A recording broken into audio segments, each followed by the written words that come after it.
congregate together instead of hanging out with the kids, right? So we want to spread them out and have them do different things. Did you have a question? What are some of the challenges you face during COVID? Well, frankly, I haven't for the last 2 years, because my program ended right before COVID. So this would be with Nicole.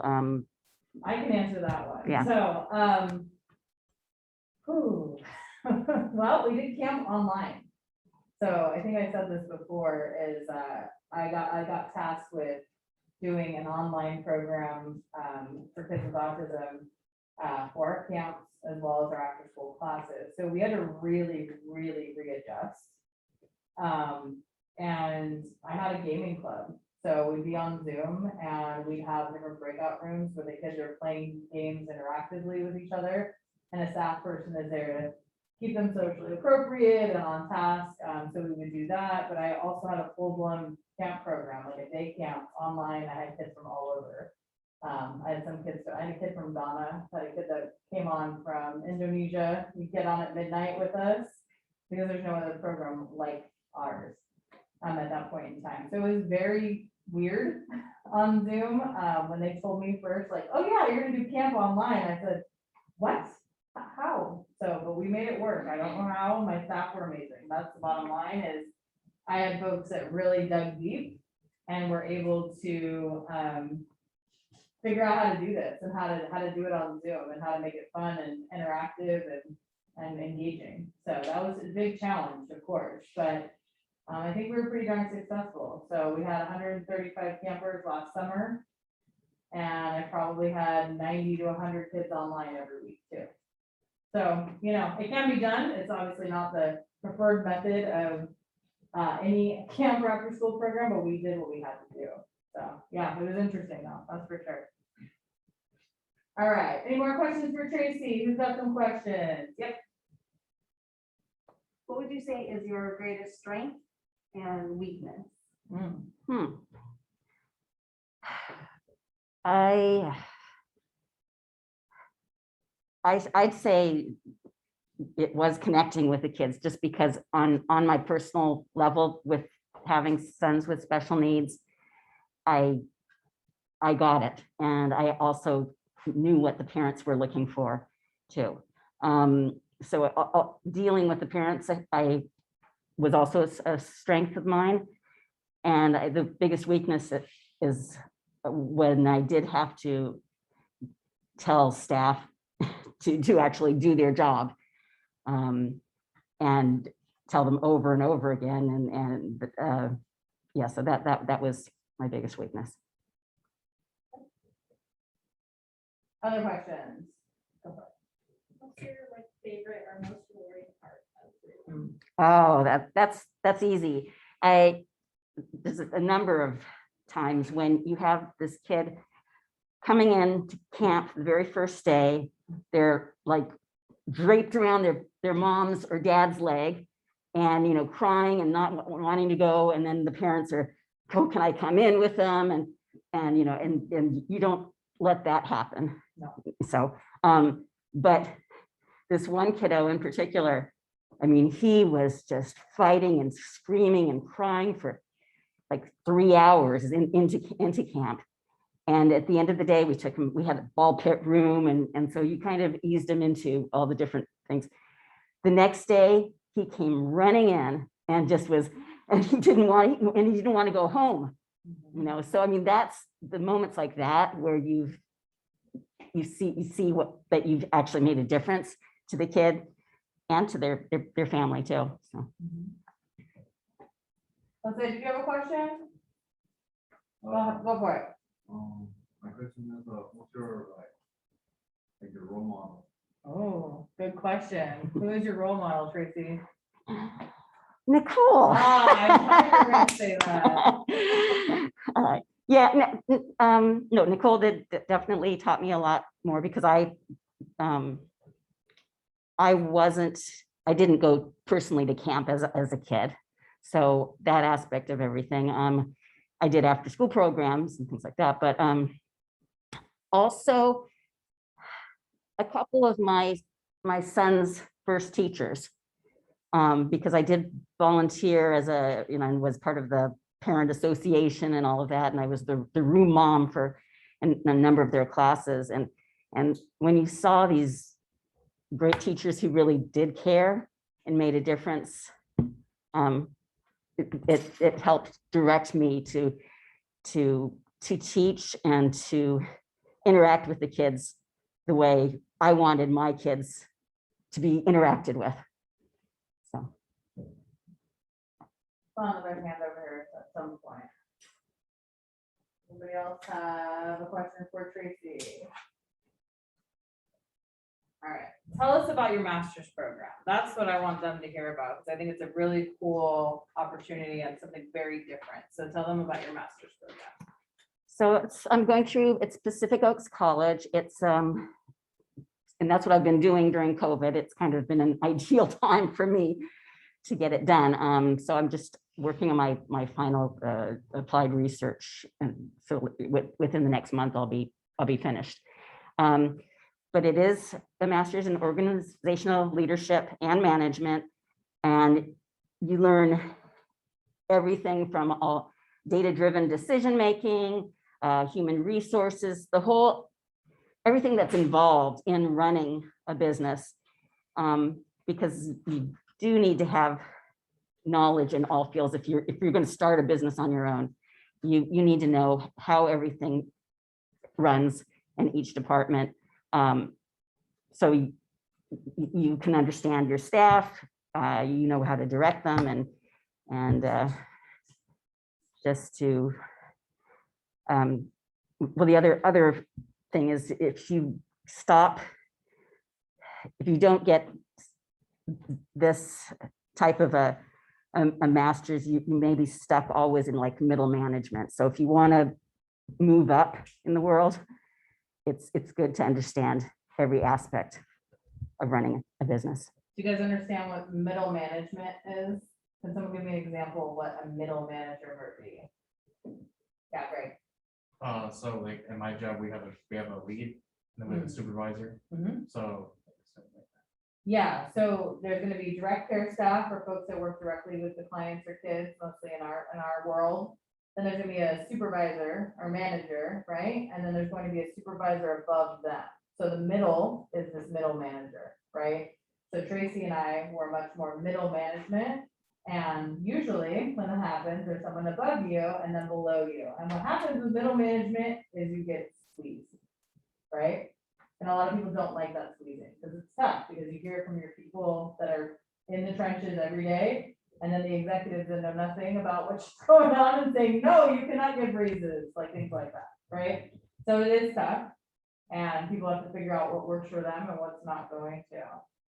Before we kind of finish off, I do want to ask Tracy about what we've been working on together. So behind the scenes, Tracy and I have been working together still. And we're working on something for my nonprofit that I just started. It's called New Growth Inc.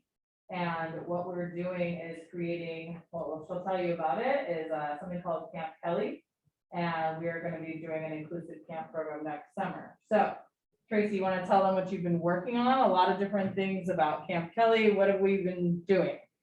Well, we're trying to figure out how to get seed money Yeah. to start it, because running a camp, again, with the business, you need to have insurance, you need to be registered through the IRS, you need to be, we need to set up a website. And so I've been doing a lot of looking into how we can get funding. So through, I'm in the process of writing a grant proposal, basically a generic one that we can tweak for different organizations or foundations that offer the funding.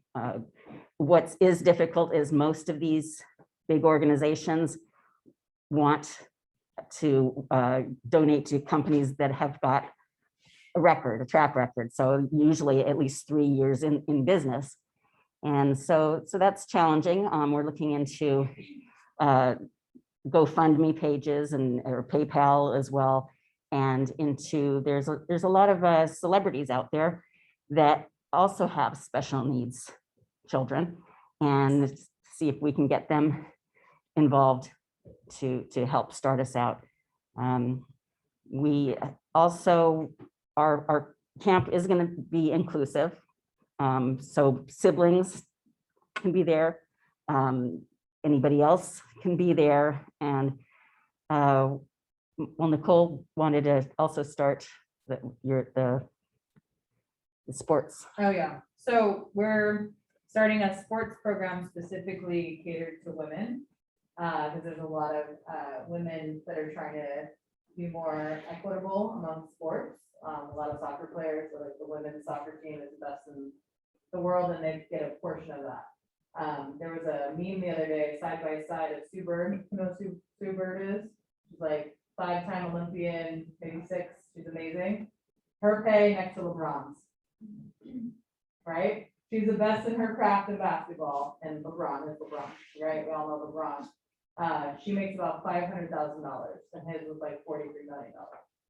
To give you perspective, okay? So what our mission is to empower women, to do their sports. So we're gonna do the 3 major sports: basketball, softball, and soccer.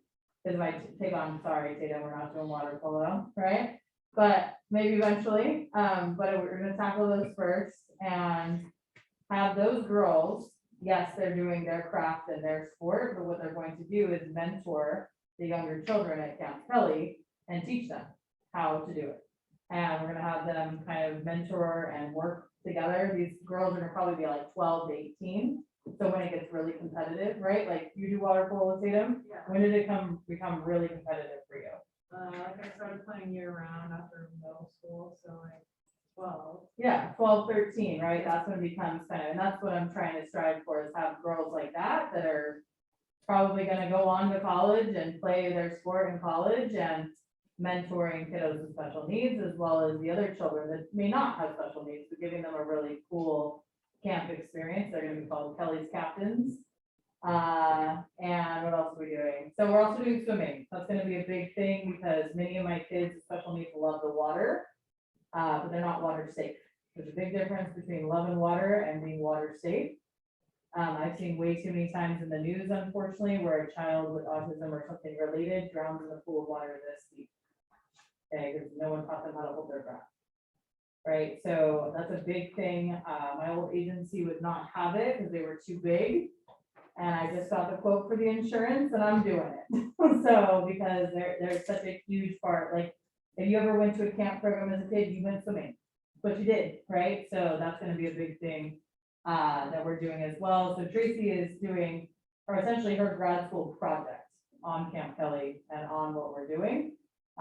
So, you know, she's doing a lot of bits and pieces of things that she's never done before, like grant writing, right? And doing things like that. So it'll be interesting. So, but we'll have also what I call reverse inclusion, which I think is really cool, is hiring some folks with special needs, young adults that are also camp counselors. They're one-to-ones. They're ingrained in the program. And there's something called the Department of Rehab here in California. And they actually will pay these folks. I don't have to. The state will, because it's an internship for them. So it's a pretty cool thing. So lots of things, right? Lots of things going on. But, you know, and Tracy will probably, she doesn't know this yet, but I'm probably gonna hire on as my director for Camp Kelly to do a lot of what I talked about earlier, if she wants it, you know? So, but those kinds of things are what we're gonna be focusing on. There's a lot, right? There's a lot of different stuff there. I work with a lot of different professionals, as you guys have already seen in this class, and bringing those folks in to making a really quality program for kids. So that's what we're doing. Does anyone have any other questions for Tracy before? All right. Yeah, oh, yeah, I saw it. Yeah, do it. I Go. have data that you take as a Ah. camp director or at the school. That's a lot. Yeah, no, I constantly would have, well, back in the, like a notebooks in my pocket and I'm constantly writing things down. You've got to, you have to be really meticulous about everything that's gone on throughout the day, because there are instances where we did have police involvement with one of our kiddos. And this parent had taken the kid, I think it was like 5 days later after he went to camp. And she'd taken him to the police department and said he had all these bruises on him. And she blamed one of our staff. But we had meticulous notes. We also made sure that the staff didn't go alone with, there were always other witnesses around there. So yeah, you are constantly taking data. If you're in a classroom and parents have the IEP, does everybody know what an IEP is? So it's an individualized educational plan. So if you're in special needs, the parents have a meeting with the teacher, with the principal, and usually a regional center person. And they go over, okay, these are the goals that we want our kid to accomplish this year. And in it, a lot of times there are certain behaviors, like if this child is hitting his head so many times a day, you need to take data on that and see if it's reducing, and also notice when it's happening, what are the circumstances that triggers some of these behaviors. So because at the end of the year, they're going to go look back at all of that data to see if you were doing the job that you're supposed to be doing. So yeah. Anybody else before we let you guys go? Can you guys thank Tracy for coming in today? You guys. All right, and just a reminder that you need to do your 2 questions for Bridget, our gen ed teacher that I will be interviewing via Zoom. Okay, I'm interviewing her at 7 tomorrow evening. So please put it up on Canvas before 6 p.m. Yeah? And you guys are free to go. Thank you guys for coming today. Thanks, Tracy. All right, Brianna, you can also go ahead. See you later. Okay, thank you. I hope you're okay. Talk to you soon. Okay. Bye. Bye.